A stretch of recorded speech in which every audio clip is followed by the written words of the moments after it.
Assalamualaikum warahmatullahi wabarakatuh. Perkenalkan, nama saya Elsa Nurheliza, NIM 2021-12156. Di sini saya akan mempresentasikan tentang organisasi multinasional. Apa sih organisasi multinasional itu?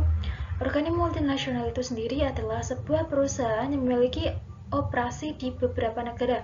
Struktur organisasi ini mengorganisir perusahaan menjadi beberapa unit bisnis independen yang tersebar di berbagai negara. Setiap unit bisnis bertanggung jawab atas operasi lokalnya, termasuk produksi, pemasaran, dan keuangan.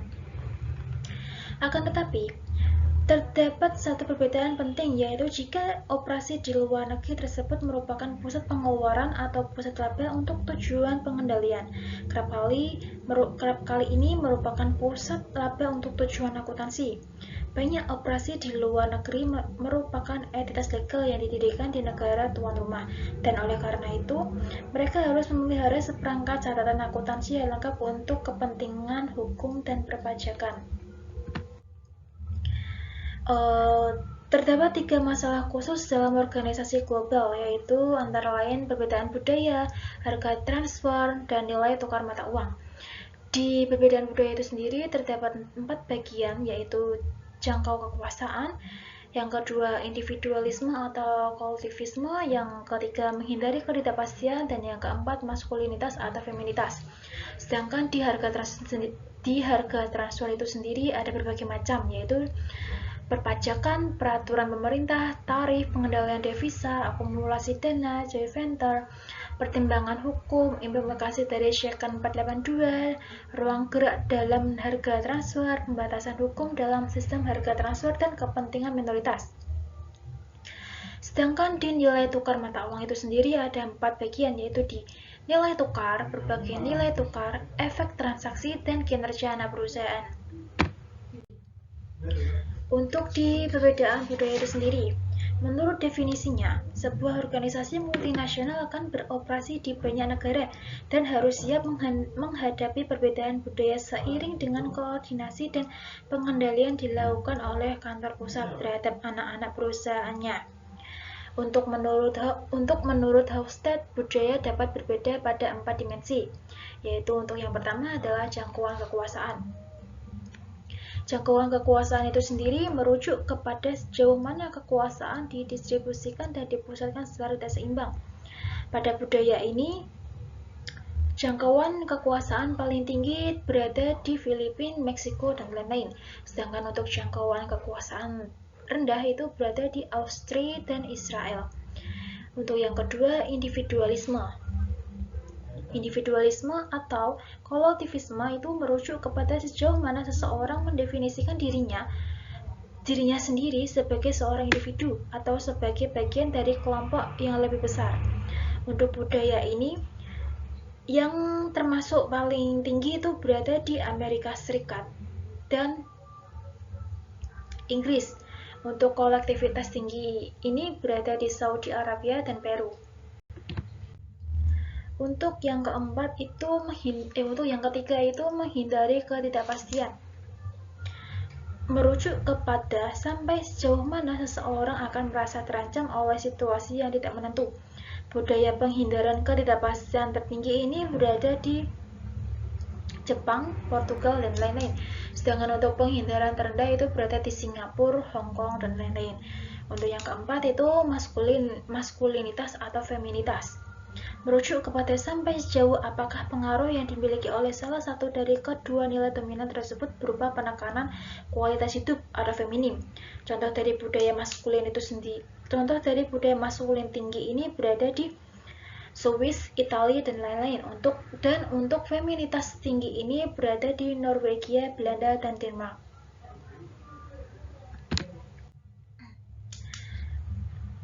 Untuk di harga transfer itu, harga transfer untuk barang jasa dan teknologi merupakan salah satu dari perbedaan besar yang terjadi di antara pengendalian manajemen operasi domestik dan di luar negeri. Untuk yang pertama, pertimbangan yang diperlukan dalam penetapan harga transfer untuk perusahaan multinasional itu sendiri yaitu perpajakan. tingkat pajak menghasilkan efek dapat memilih perbedaan yang sangat jauh di masing-masing negara asing. Sistem harga transfer yang memungkinkan pengalihan keuntungan ke negara-negara dengan tingkat pajak yang rendah dapat mengurangi jumlah pajak penghasilan perusahaan yang digabungkan dari seluruh dunia. Untuk yang kedua yaitu peraturan pemerintah. Jika tidak diatur oleh pemerintah, perusahaan akan menetapkan harga transfer untuk meminimalkan laba kena pajak di negara-negara dengan tingkat pajak penghasilan yang tinggi. Namun demikian, otoritas pajak pemerintah menyadari adanya kemungkinan ini dan mengeluarkan peraturan yang menentukan bagaimana harga transfer dapat dihitung. Untuk yang ketiga, tarif. Tarif seringkali dipungut berdasarkan presentasi tertentu dari nilai impor suatu produk. Semakin rendah harganya, semakin rendah pula tarif yang akan dikenakan. Timbulnya tarif biasanya memiliki hubungan terbalik dengan timbulnya pajak pendapatan di dalam harga transfer. Meskipun tarif untuk barang-barang yang dikirimkan ke suatu negara tertentu akan lebih rendah jika harga transfer juga rendah. Keuntungan yang dicatat di negara-negara itu karenanya pajak menghasilkan lokal atas laba itu tinggi. Untuk yang keempat, pengendalian devisa. Beberapa negara membatasi jumlah devisa yang tersedia untuk mengimpor beberapa komoditas tertentu. Dalam kondisi ini, harga transfer yang lebih rendah memungkinkan anak perusahaan untuk memasukkan komoditas tersebut dalam jumlah yang lebih tinggi. Untuk yang kelima, akumulasi dana.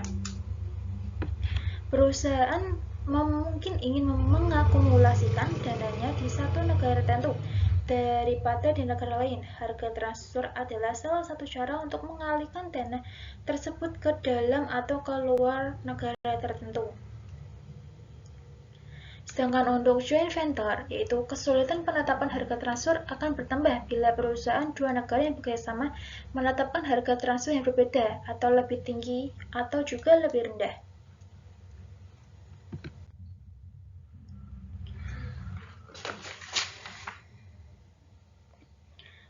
Dan untuk pertimbangan hukumnya yaitu wajib pajak yang sepengendali, yaitu perusahaan yang dapat mengendalikan transaksi yang terjadi antara pusat keuntungannya di dalam negeri dan di luar negeri. Dan untuk wajib pajak yang tidak sepengendali, yaitu entitas independen yang melakukan transaksi satu sama lain secara sesuai dengan prinsip ekonomi yang wajar. Untuk metode yang digunakan yaitu Second 482. Dalam metode ini menggunakan metode perbandingan dengan harga tidak sepengendali,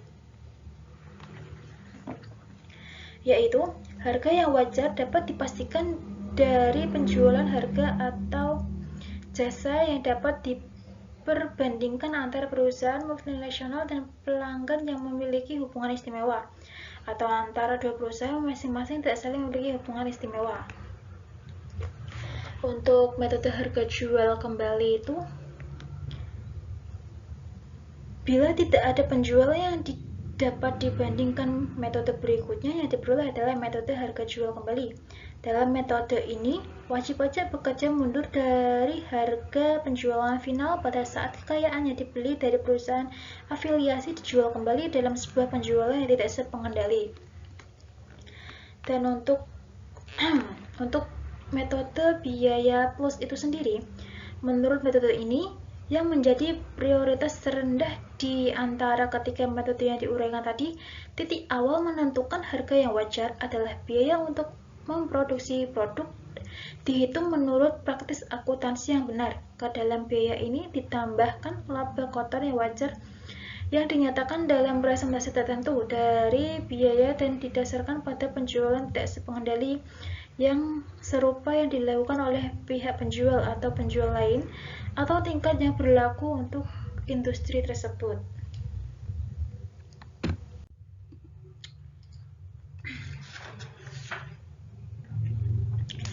Dan untuk implikasi dari Sektion 482 itu sendiri, dari sudut pandangan pengendalian manajemen, terdapat dua implikasi penting dari second ini yang masing-masing dibahas di bawah ini, yaitu 1. Meskipun terdapat pembatasan hukum terhadap fleksibilitas perusahaan dalam menentukan harga transfer, namun masih terdapat cukup ruang gerai di dalam pembatasan ini. Untuk yang kedua, dalam situasi tertentu, pembatasan hukum dapat mendikte jenis-jenis harga transfer yang harus diterapkan.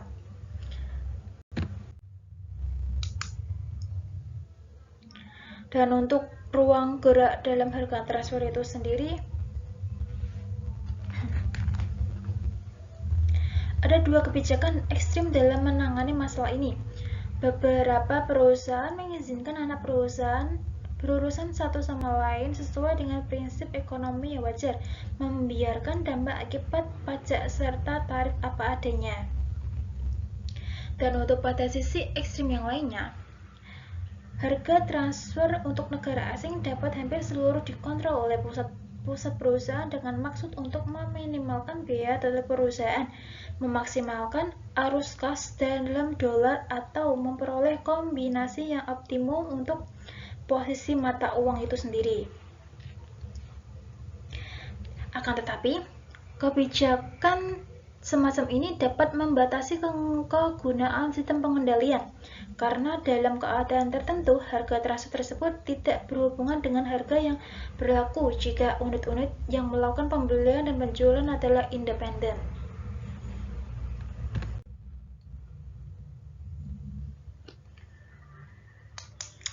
Untuk pembatasan hukum dalam sistem harga transfer itu sendiri, yaitu di dalam situasi tertentu, pembatasan hukum dapat meminta digunakannya sistem harga transfer tertentu atau sebuah sistem transfer yang disukai untuk tidak digunakan.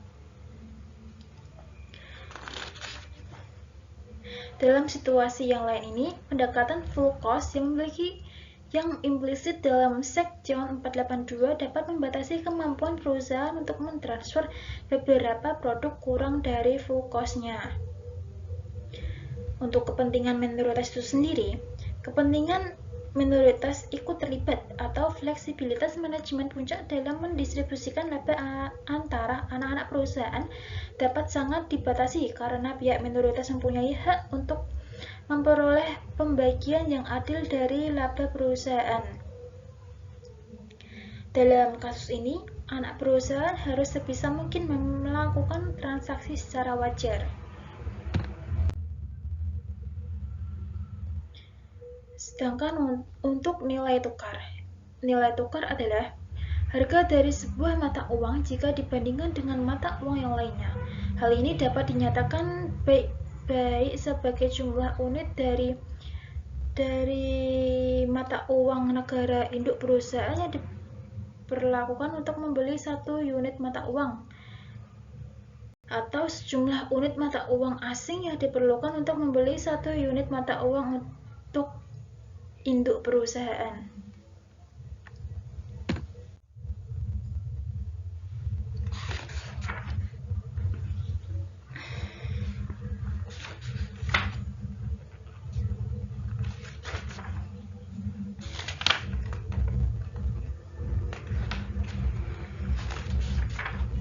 Untuk efek transaksi, pendekatan mendasar dalam menangani eksposur transaksi adalah dengan menggunakan strategi lindung nilai mata uang asing yang tepat. Lindung nilai adalah transaksi-transaksi yang dapat menurunkan kemungkinan risiko yang berhubungan dengan arus kas di masa depan. Dalam prosesnya, perusahaan yang membeli instrumen lindung nilai mengalihkan risiko kepada entitas yang menjual instrumen tersebut. Biasanya adalah bank komersial dalam kasus untuk pasar valuat. Tentunya sudah pasti jasa semacam itu membutuhkan biaya. Dan untuk kinerja anak perusahaan, sejauh ini kita telah mengusulkan bahwa adalah penting untuk membedakan antara kinerja ekonomi anak perusahaan dan kinerja para manajer, dan pedoman-pedoman yang dibicarakan di atas semata-mata hanya menangani pengisolasian dampak nilai tukar terhadap kinerja manajer anak perusahaan. Adalah penting untuk menyadari bahwa kinerja ekonomi anak perusahaan itu sendiri harus merefleksikan akibat-akibat negatif atau positif atas eksposur transaksi dan ekonomi. Sekian presentasi dari saya. Apabila yang ingin ada ditanyakan, silakan ditanyakan. Sekian dari saya. Assalamualaikum warahmatullahi wabarakatuh.